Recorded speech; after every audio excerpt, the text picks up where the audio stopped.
Hello and congratulations! You've made it to assignment 3. This assignment is all about the mind and how the mind works. Now, over the years, over a decade of helping people make rapid instant change, I've identified all you need to know about the conscious and the subconscious mind that you are going to apply in your everyday practice. And how have I come up with this information? I've learnt a lot of more information from different modalities, cognitive behavior therapy, NLP, and a lot of it I don't use in my everyday practice.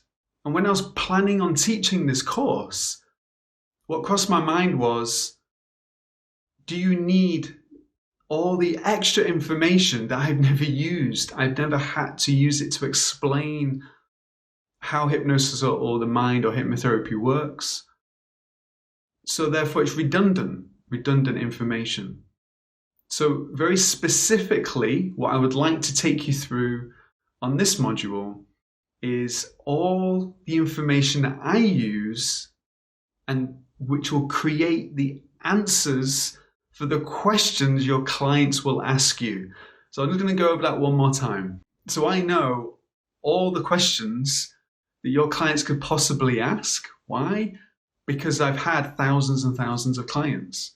So in this section, I want to give you the answers in a very clear and simple way so you can understand it with nice parables of your life to make it digest into your subconscious mind even more. So before I start, I did say that I would give you the rest of the story about Dave, who had the coffee shop. As I said to you in the previous assignment, Dave called and he was very excited to tell me that he didn't think I could hypnotize him. So the challenge was on because I know everybody can be hypnotized. In fact, everybody hypnotizes themselves all day long. So when someone says they can't be hypnotized, what they're really saying is, I don't trust you to go into my mind to allow me to achieve what I want to achieve. That's exactly the code that they're saying.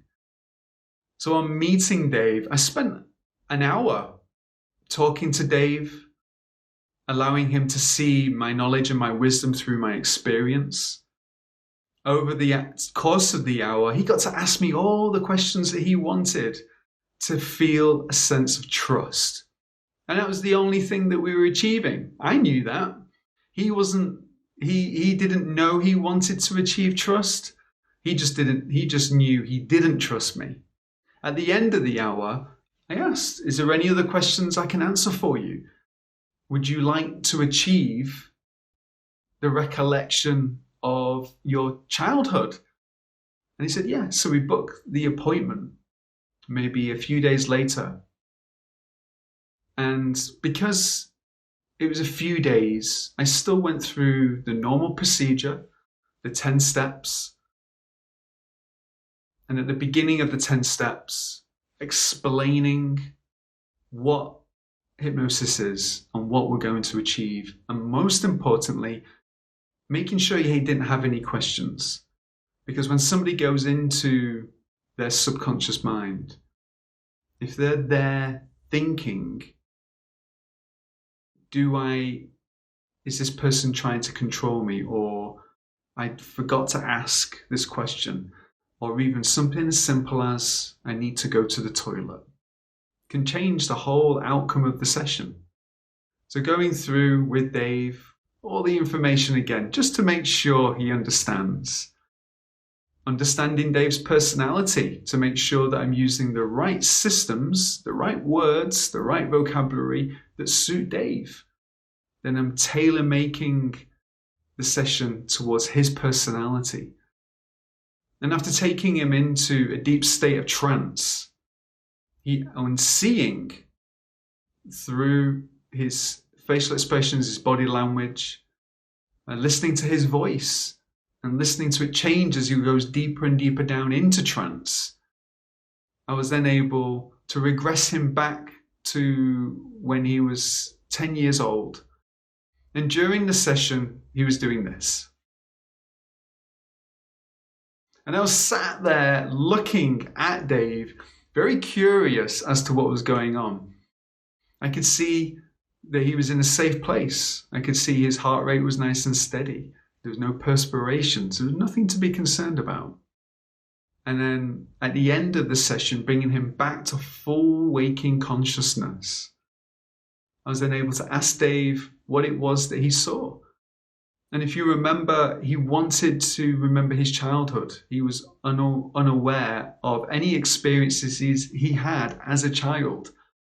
And I was delighted when he informed me the memory that he was in was of him and his brother having a pillow fight, and the feathers had gone in the air. And during him accessing that memory, he remembered picking the feathers out. So I was curious, and I asked Dave, do you remember physically moving? He said no. He was totally unaware of his physical body actually raising his hands and partaking in the memory, which is interesting, isn't it? Because the mind isn't the body. The mind is an energy.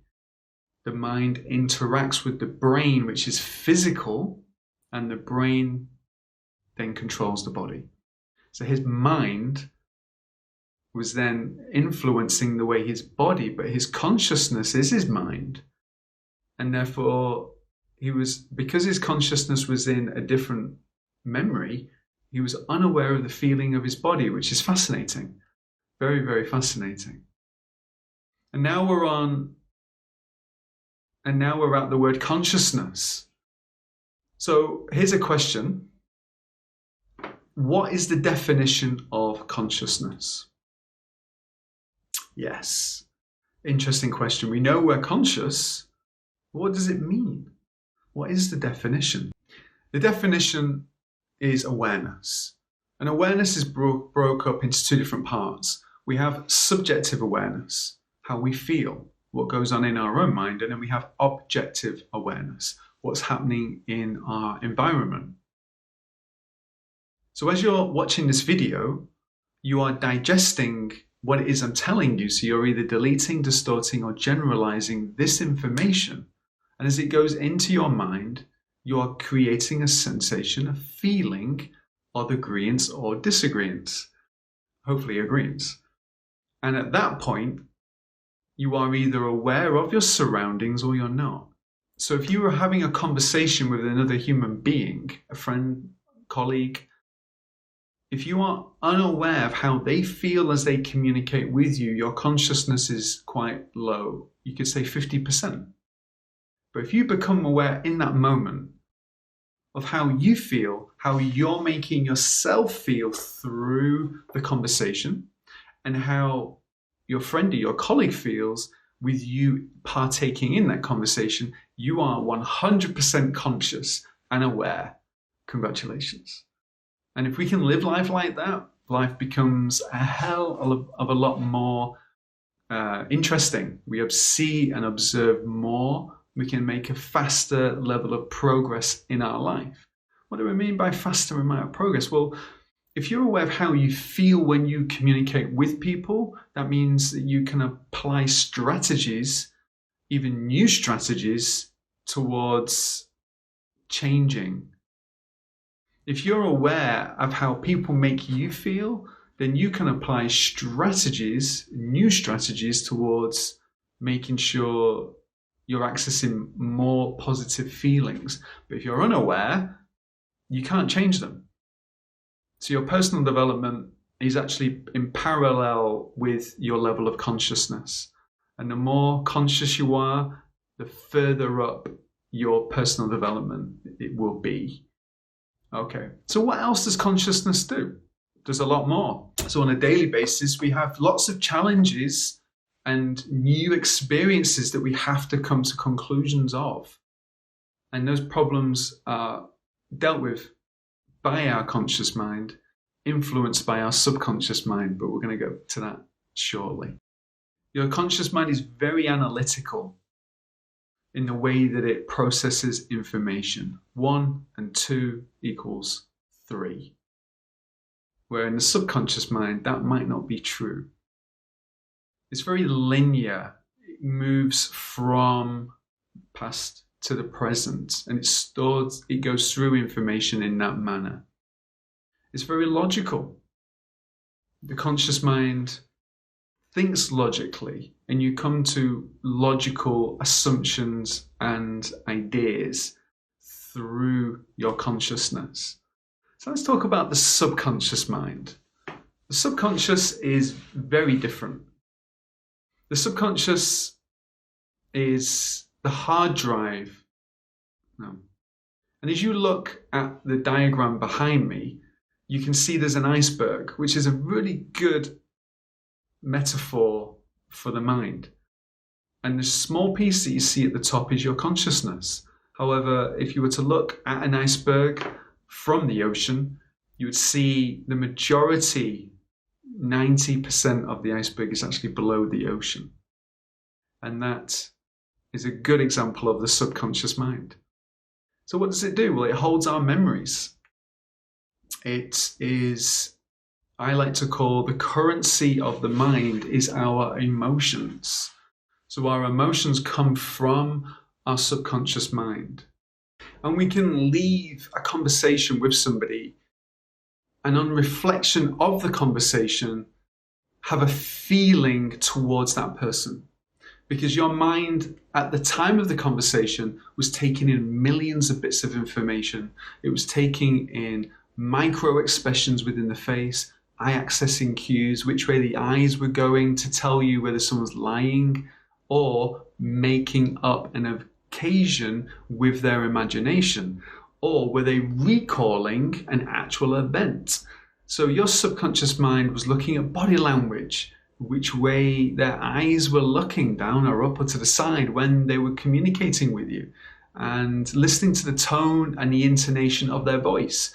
Now, you don't know as a human being, unless you've studied all of those aspects of communication.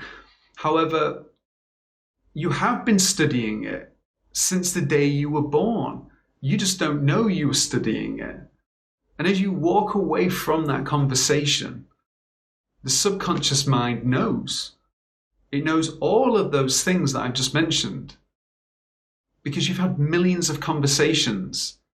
And the outcomes of those conversations has led you to conclusions about the way people communicate on a subconscious level. Your subconscious is the most complex computer system in the world. There's still today not a computer system, any software has a higher ability than the human mind. We'd be proud of that and think about it and utilize it. And you are, in fact, by learning hypnotherapy. The subconscious mind holds our memories. It projects our emotions. It also communicates through images and symbols. And your intuition comes from your subconscious mind. And your subconscious runs your body. I'm sure as you're sat in the seat, or you may be stood up, you may be holding a mobile phone watching this video, or you may be sat or lying down watching this video, I hope you're comfortable, on your computer. And as you're sat there and the light shines in from the window or from the light, the retina in your eye is contracting or expanding as the sun starts to slowly go down, or maybe it's slightly going up. Maybe it's early in the morning for you. And as that happens, your retina knows exactly how much light to let in to protect the cornea of your eye. But you're not thinking about that. The food that you've just eaten, if it's high in sugar, the sugar's going into your bloodstream, and your pancreas knows exactly how much insulin to pump into your bloodstream to get the sugar out and into your muscles and turned into glycogen, which is your energy source. And your muscle knows exactly how long that glycogen can stay there before it starts damaging your muscle, and then it'll just turn it into fat and push it all the way up to the surface of your skin. So your body knows exactly what it's doing all the time. It senses through your mind and your brain and your body. Isn't that amazing? That's certainly something to be amazed about. Let's look at the divisions of the mind. We've already looked at the consciousness, and we understand what consciousness means now. The awareness, subjective awareness, and the objective awareness simultaneously. And we also know that when we get ill, our consciousness starts to drop down. Who do we become most aware of? Ourselves. And all human beings are like that. As soon as we get ill, we forget how to communicate in a proper and considerate way. And the amount of consideration that you apply to another human being, that's right, comes from your consciousness. So when we're sick and we've got the flu and we are not feeling very well, we are unaware of the objective, the outside of the world, and therefore we don't communicate in a way, sometimes, not all the time, but sometimes in a way that's conducive to manufacturing and sustaining great relationships.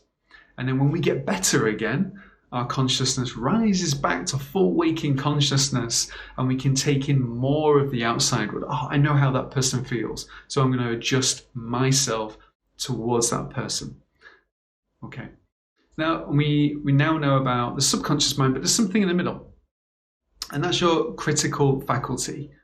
And that's what the part that distinguishes between your reality and your fantasy. And actually, when you go to the cinema, that's the part that drops out. Because when you're at the cinema, we actually go into a state of trance. And the official phrase is, we suspend our disbelief. For example, if you think of the last time you went to the cinema, you may have watched an action film. And in the action film, they're starting to become a lot more exaggerated than they have ever been. So guns now have unlimited amount of bullets. People jump off any buildings that they want unharmed. People are standing on street corners and jumping into cars. It's become very exaggerated, but we don't stand up in the middle of the cinema and say, that's not possible. Of course not, because we have decided to suspend our disbelief. And that means that our critical faculty has been disengaged whilst we know we're going to surrender our consciousness, surrender our time to enjoy something, the cinema. And that also happens when you go into trance, specifically when you go into hypnosis, which is an artificial state of trance. And that's to understand the critical faculty is important. Essentially, that is what we are bypassing as hypnotherapists. This is what allows us to make suggestions to our clients, and that suggestion is taken and creates a new program. As long as there isn't an old program where there's conflict. We're going to go into more of that later. So looking at the subconscious responsibilities. The first one is it's unaware of right and wrong. Now, right and wrong is a reflection of your conclusions as you've grown up as a child. And every experience you've had has created a conclusion for you to understand where the boundaries are in your life. Social boundaries, the boundaries of the law or religion, if you are of a religion that's quite strict. So your idea of right and wrong has been created, and you have been influenced to understand what right and wrong is. The subconscious mind has no idea. It really doesn't. And if it did have an idea, the world would be perfect. You would hope if it had an idea, the world would be perfect. And however, the world isn't perfect. So the subconscious has no idea. The subconscious is the hard drive to your entire life. So from the day you were born to today, everything you've ever experienced has been recorded systematically in your subconscious mind. Isn't that interesting? It has to be that way because your subconscious goes through the experience, and then the conclusion's recorded. And what happens to the conclusion is they are bundled together, and so many conclusions about one subject then create a belief about yourself or the world. It's not just beliefs, they also create values. So your values and your beliefs are then projected into your consciousness, especially when there's a stimulus. So something happens in your outside world and it triggers a part of you that's had an experience before, and you've come to the understanding, the belief, or the value. And then what happens is that emotion is projected into your consciousness. And it's very pragmatic. It remembers all of these conclusions which form your beliefs and your values. And once they're set, this is the cycle that's going to continue. And as you go through life, you will constantly be stimulated by your environment, what people say, their vocabulary, what they look like, unfortunately, what religion they have. And all of these external influences are triggering values and beliefs within you. And most of the time, we are unaware. And this is the part that's a shame. Because if we've had a very narrow life and it's not been open to all the other possibilities of the world, we can sometimes have a very bigoted way of projecting ourselves. And we don't mean it, and people don't mean it. It's just the way the subconscious mind works, unfortunately. And a lot of people don't have an understanding of the subconscious mind so that they can become the observer of themselves. Oh, look, this is who I am. Let me question mark this feeling or this idea, this belief that I have. And most people are just living subconsciously, being triggered by their environment constantly, and they're unaware of it. And that's okay. That's okay. There isn't actually any right or wrong. This is us all becoming aware. And I was also like that. As a child and as a young adult into my 20s, totally unaware that I was being conditioned by my environment to believe and think and feel the way my environment used to. And then one day you find the conflict. I don't want to be like that anymore. I want to be different. I want to be better. And then we can make change. We're going to discuss this a little bit more later. The subconscious mind watches for repetition and consistency. So what do I mean by that? Well, back to the diagram, the subconscious mind is the powerhouse. You could even say it's 99% of the mind. So how have I just come to this percentage? Well, one of my heroes, soon to be one of yours, is Dr. Bruce Lipton. And he has documented as a biologist that there's about 40 nerve impulses that run to the conscious mind. 40. 40. How many do you think run to the subconscious mind? 40 million. So that means as you become aware of listening to my voice, you can see me and you can taste the residue in your mouth from what you've ate or drank recently. And you can smell the essence in the air. And now I'd like to make you aware of the seat that you're sat on, how comfortable that seat is. That's right. You weren't thinking about that. You weren't. Why? Because it wasn't relative. It wasn't relative to you in this moment. But now you can feel how comfortable, how warm, the texture of the seat that you're sat on. Fantastic. But is it going to help you study this course any quicker? No, absolutely not. So the subconscious mind wasn't making you aware of that. The subconscious is like a 5-year-old child. And it follows directions when you know how to communicate with it very easily. But if you don't know you have a subconscious mind, and you don't know how to communicate with it, It's kind of like going through life with both your arms tied around your back, essentially. Your level of personal development is going to be inhibited significantly. So the emotions are the currency of the mind. We feel the mind, the subconscious, and it projects constantly emotions. It even tells you when you're hungry or when you're thirsty. In fact, the majority of people will confuse the two because the subconscious can't stick a flag out of your ear telling you whether you're thirsty or whether you're hungry. So it just gives you a sensation, a feeling, and most people actually eat when they're thirsty because they can't distinguish between the two.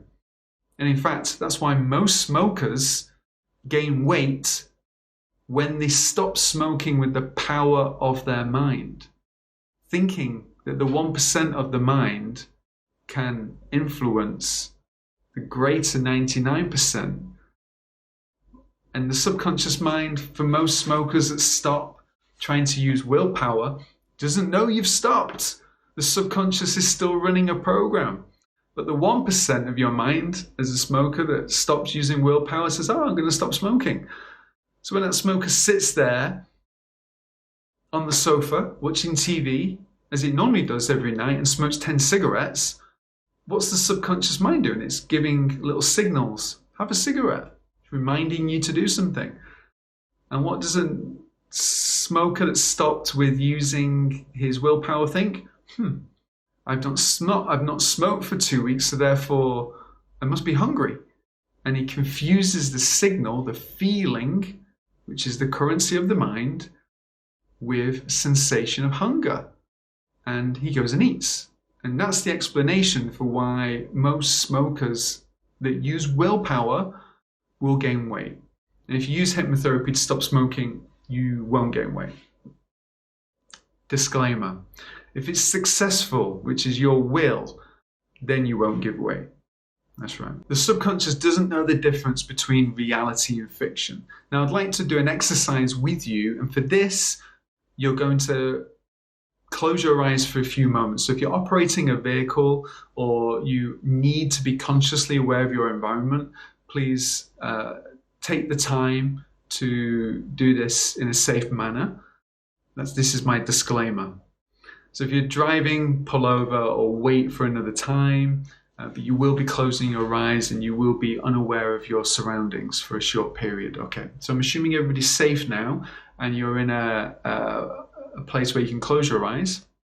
What I'd like to do is clench both of your fists and move your arms out like so. And in doing that, close your eyes, take a nice deep breath. And I'd like to imagine in your right hand, there is a bucket, a container with a handle. And you will become aware of a loved one stood, or maybe a close friend or family stood there pouring water into that container. And the container can be any color you wish. I wonder what color that container is. As you become more aware of that, and you can feel the water going into that, it's becoming heavier and you can feel a slight strain on your right shoulder. And that feels comfortable, it's normal. And as that continues, you can take your awareness to your left arm and imagine a big helium balloon. I wonder what color balloon you picked. And I wonder if that color, that particular color, is actually feeling lighter than it would normally feel. As you become aware of this big helium balloon and see a piece of string and it tied around your left wrist, and feel how light your left arm feels compared to your right arm. Amazing, isn't it? And allowing that sensation to increase with each breath that you take. And as you become aware of the container and the water starting to now fill right close to the brim. That's right, you've been holding this for a while now. It's starting to become very, very heavy. And you feel the difference in your right arm, which is so much heavier. And the feeling and the sensation, almost as if your left arm is just gently pulling up into the air and allowing that to happen. And as that continues to happen, and it feels normal, as if it would, if you were holding a bucket or your arm was tied to a helium balloon, gently pulling up into the air. That's right. And notice that. And feel the difference between your right arm and your left arm. And in a moment, you can open your eyes. Keep your arms exactly where they are. Open your eyes and look at your arms. Look how different they are. You put them down now. This is a really good example of how your mind doesn't know the difference between reality and fiction. Now, I've done this thousands of times, and I know some people in the audience will keep their arms exactly where they are.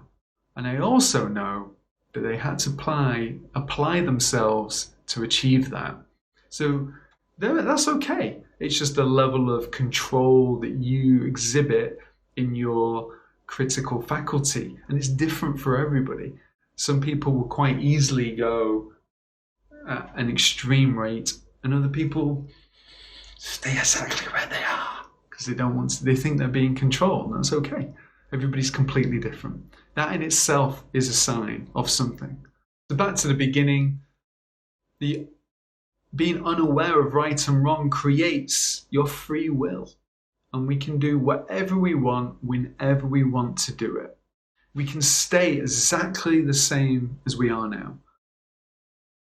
Not evolving our personality or our character.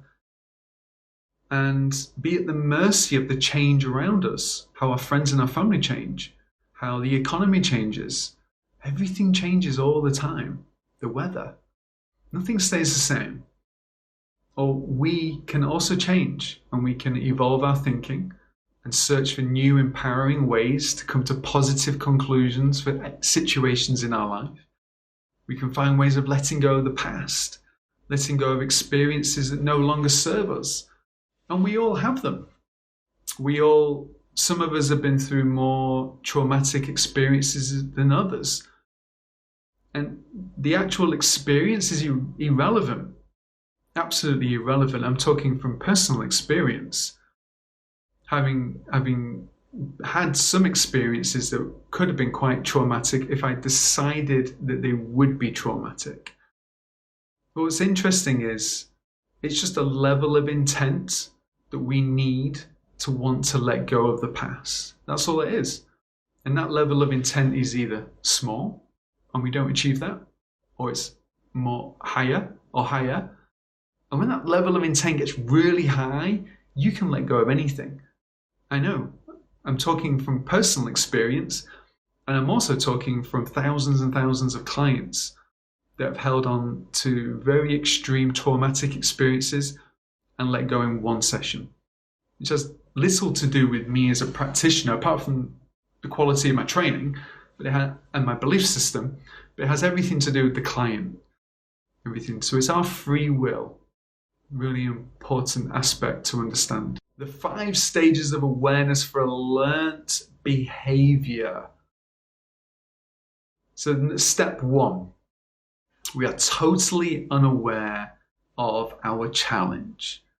So let's look at 2 people in a relationship. The husband may have been through some experiences, or maybe he's had a learned behavior from his parents. And in the relationship, as all relationships, we can't hide things in a relationship. And that's one of the reasons why committing to a relationship is so important. It's an opportunity to grow. Being in a monogamous relationship is the best way to grow because you can't hide anything from your partner.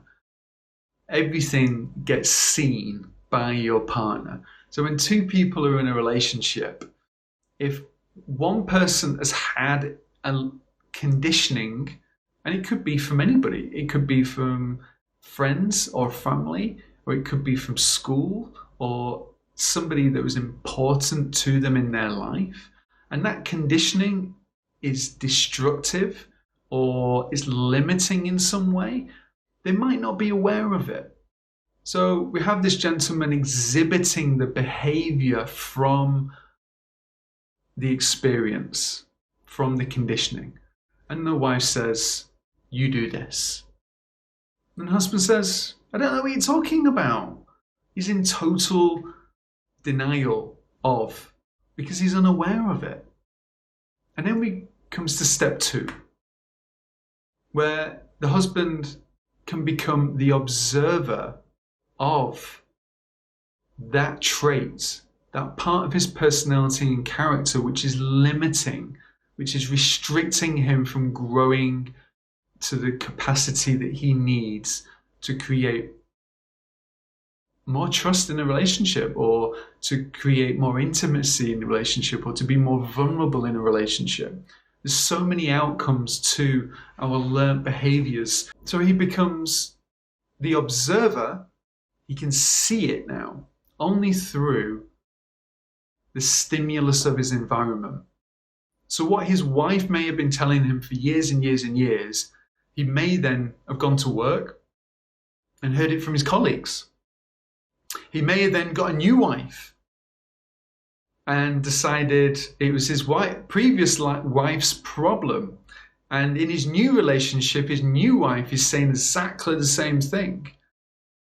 Maybe he divorces her and he has a third wife, and his third wife says, you do this, this, and this. And then that's how long it took him to wake up to who he truly is. And the amount of time it takes to become the observer varies from person to person. It doesn't really matter how long it takes.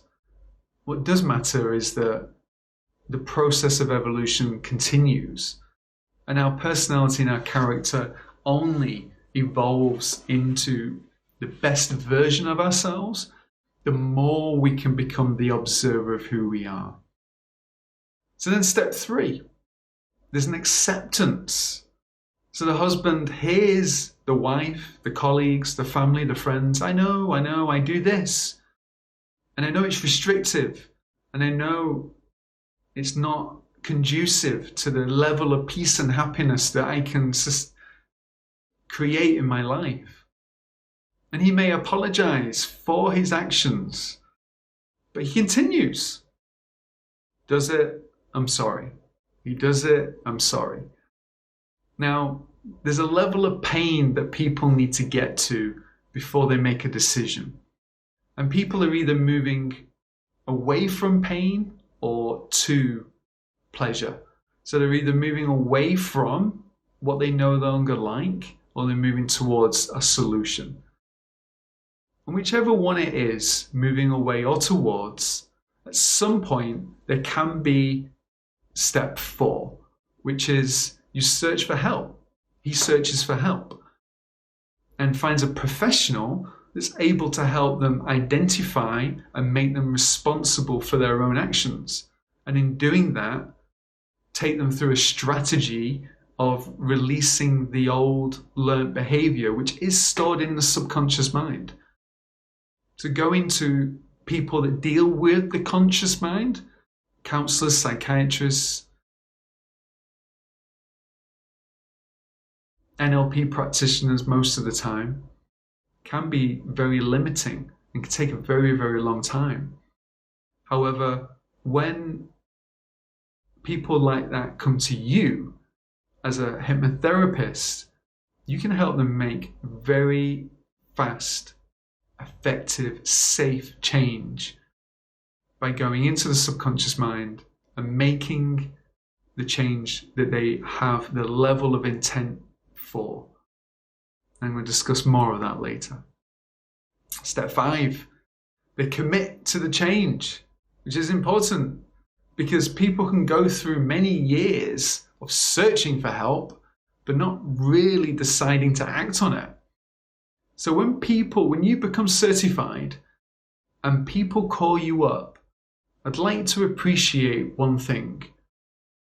They may have lived with this learned behavior for decades. It may have taken another decade for them to become the observer, accept it, search for help, and maybe 20, 30 years later they're calling you. Well, that could happen over 5 years or 10 years or 15 years, or it can happen over 50 years. What's important to understand is that process started a long, long time ago. And we need to treat these people with respect and empower them and help them feel confident in themselves to let go. And I know you're going to be capable of that. And now we go on to the stages of change for a significant event. When a significant event initially happens, there's a shock of the event. That could be anything. And there's so many different things that can shock our nervous system to a point that we create a program within our life. And then the emotions change and we go through this, the anger and bargaining of the experience that we had. Maybe it's a loss of life. Maybe it's losing a relationship. And then later on, it can go into a state of depression. And sometimes we can cycle round from feeling that sense of depression to the bargaining and the anger before we get to that place of acceptance. But at that place of acceptance, a change can take place. And this is the most important part. At the place of acceptance, there will be conflict because the program came from the shock of the event. And then as you grow out of that and you become the observer of the significant event, consciously you can be and let go and have a level of forgiveness or compassion. And sometimes the level of forgiveness or compassion that we need for significant events needs to be extraordinary. And we can't underestimate that. I've personally helped people let go of the most extraordinary events you could think of. And in that process of letting go, there has to be a level of compassion and forgiveness for themselves or other people. If it's not high enough, then they will struggle to let go. And this is why it's important to understand the 5 stages of change. Being aware where people are and if they're ready to let go. Because if they're not ready to let go, you can use the same techniques that I use in my practice and you won't get a result that you intend, and your client won't get the result either. And this is why interactive hypnotherapy is strongly supported on the principle of we always give our clients responsibility. We don't take the responsibility. If we do, the only thing that comes from that is a postponement of success, which is a nice way of saying that we get it wrong, but we can move towards getting it right afterwards. It just so happens that they're going to lose confidence in you. So if you can understand the 5 stages of change now and understand the difference between a significant event and a learned behavior, you will identify your clients faster and know what level of compassion or forgiveness that they need to be able to let go. Because the subconscious mind is also watching. And when someone comes to see you and they've had an experience that's very extreme, the subconscious is waiting for a level of intent. And it measures that against the program. And if it's not high enough, the program doesn't change. But if it is high enough, the program changes. What I'd like to do now is share with you a very extreme story to give you an example of how fast people can change. It's quite a traumatic story as well. So I want you to brace yourself for some information that might make you feel quite emotional.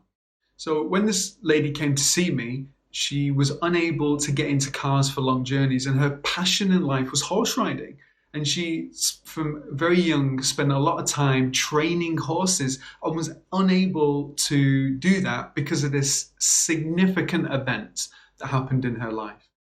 One afternoon, she was on a journey with her friends, and through no fault of the driver, ended up crashing the car. And in that moment, in that accident, my client was trapped in the car for 40 minutes. Now, unfortunately, her friends in the car didn't make the car accident, so they died in the car. So my client was trapped in the car with her 3 dead friends for 40 minutes.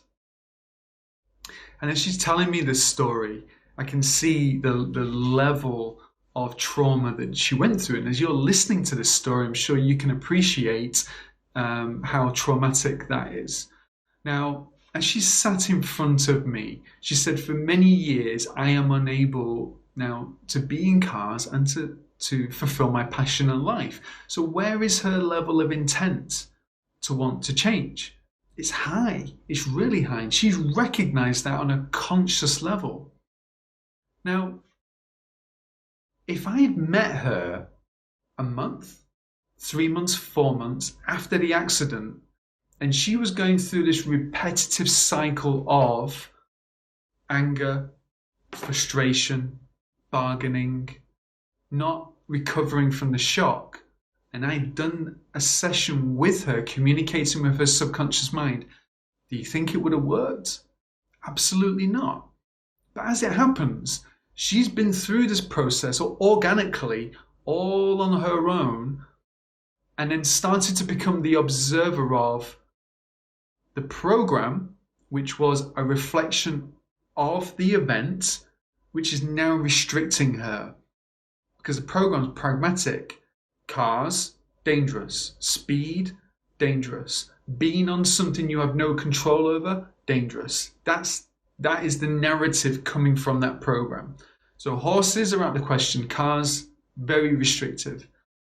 So over a period of her becoming the observer, her conscious mind has decided, now there's conflict. This is what I want, but this is what I'm getting. I want to ride horses. I have a passion. Can't get on horses because I have a phobia. I have a fear of getting on horses. So she lived with the bargaining for a period of time. Then she came across somebody when she was searching for help. And she came across somebody that totally believed in the ability of her subconscious mind. And during the session, I very significantly empowered her into understanding how quick she can change. Why could I do that? Because I've got thousands of other clients with some people just as traumatic experiences, and they're letting go of those as well. So that means that she can let go of hers. So building up and supporting her, explaining how the mind works, empowering her, and I got her to the point of excitement. So what happens then? You have the conscious mind, the subconscious mind, and the subconscious mind doesn't know the difference between right and wrong, good or bad. And then you have the conscious mind, which is the will and the intent. So when the conscious mind builds this power and this feeling of wanting to change, subconscious takes, interesting. So you want to change this program. I don't care if you change the program or not. In fact, you're the one that started it. And to prove that, 100 people can go through exactly the same experience and everybody reacts in a different way. Not everybody would react in exactly the same way to that experience because we're all individuals. And as soon as you want to change a program, the subconscious mind just gauges the level of intent. And for this lady, Leah, it was very, very high. So when we engaged into communicating with the subconscious mind, with the power and the intent of the conscious mind, we negotiated with the subconscious to turn off the emotions being projected into her consciousness. So I'm going to say it one more time. This is quite important. The program can never be shut down. It will always be there. There will always be a memory. We can't erase memories. We don't hide memories because the lesson comes from the memory. But what we can do is we can shut the energy, the feelings, the emotions that come and project from the program into the consciousness. We can shut those down. So Leah is always aware of her ability to be able to overcome. She's aware of the level of forgiveness for herself and for others and how she's grown from that event. That will always be with her.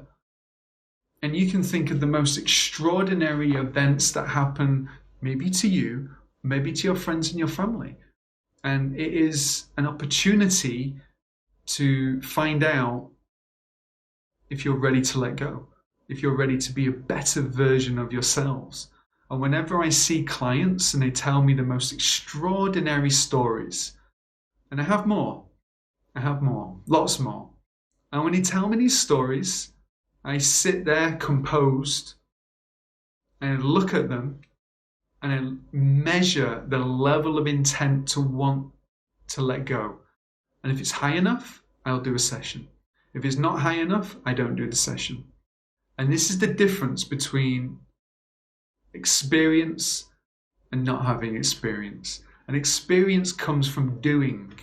It comes from sitting in front of thousands and thousands of people, sometimes a year, at least nearly 1,000 people a year, some years. Sitting in front of and being acutely aware of the way people project themselves and making sure there is a consistency in their behavior. Making sure that the outcome they want to achieve is in line with their intent. Because if it's not, there's not going to be a change. If somebody sits in front of you, oh, yeah, I really, this happened, whatever this is, and I really want to let go of that. And they don't look like they want to let go, the chances are they probably won't. Because what we measure is what we see and what we hear. And when Leah sat in front of me, the passion that came from her, I really want to start riding horses. I miss it. She said it's a big part of my life. Not being able to get into cars is an inconvenience, but not riding horses because of the fear of death, which she carried with her from that accident. She was ready to let go of that. So I hope this story has helped you understand the difference between a significant event and a learned behavior. Because programs that start within our subconscious mind are from one or the other. We've either been conditioned to believe something about ourselves or our environment, or we've had a significant event which has shocked our nervous system to such a degree that our subconscious creates a program, and then when there is a stimulus of the program, so it might sound like, smell like, look like something similar, or the outcome might be similar, the program activates and projects the emotion, thinking it's helping you. And sometimes it is. Because if you walk down a dark alley one night and you are mugged, the next time you walk down a dark alley, your subconscious mind is going to remember the outcome and it's going to project that. However, you do have a choice. And if you are unable to defend yourself, then you don't have to walk down dark alleys. But if you go to a self-defense class and you empower yourself and you let go of the program, you will be able to walk down more alleys. And what's the chances of you getting mugged again? Well, if it's the same area, probably quite high. But if it's a different area, it can be an irrational fear. Because if you're in an area that's perfectly safe, or maybe there's an alley at the side of your house which is gated off and segregated, and you don't want to go into that particular alley, and there's nobody in there, then that's a problem. That is a problem. And it's a challenge. That is a challenge because the subconscious generalizes. And if it's just something similar to an old event, then it can be a projection also. And that can be limiting in your life and in the lives of your friends and your family and your clients. So we've got to the end now of assignment 3. And I've shared with you everything that you need to know. Now, there's more information. There's always more. And you can study more. But what I promise you is you don't have to go and learn neuroscience to be able to sit with a client and empower them and to see whether they are engaged to a level that their subconscious mind is going to listen and help them make change. You don't need to do that. And just by remembering what I've told you, you can use the same information that I use with my clients to empower them in the power of their subconscious mind and to get them to a point of making change. So I'd like to share with you one more story before I go. This is a story about a lady that was a semi-professional cyclist, and she was training one early evening and was struck by a car. And she woke up in hospital, having been sedated with a plaster cast from her neck all the way down to her ankles. And she'd broken multiple bones all through her body. Now, she doesn't remember from being hit by the car to waking up in casualty. So that's a significant event which is highly traumatic. And every single morning she woke up, she went through a process of rediscovering all that trauma over and over again. And I'm going to share with you the outcome of this session at the beginning of the next video.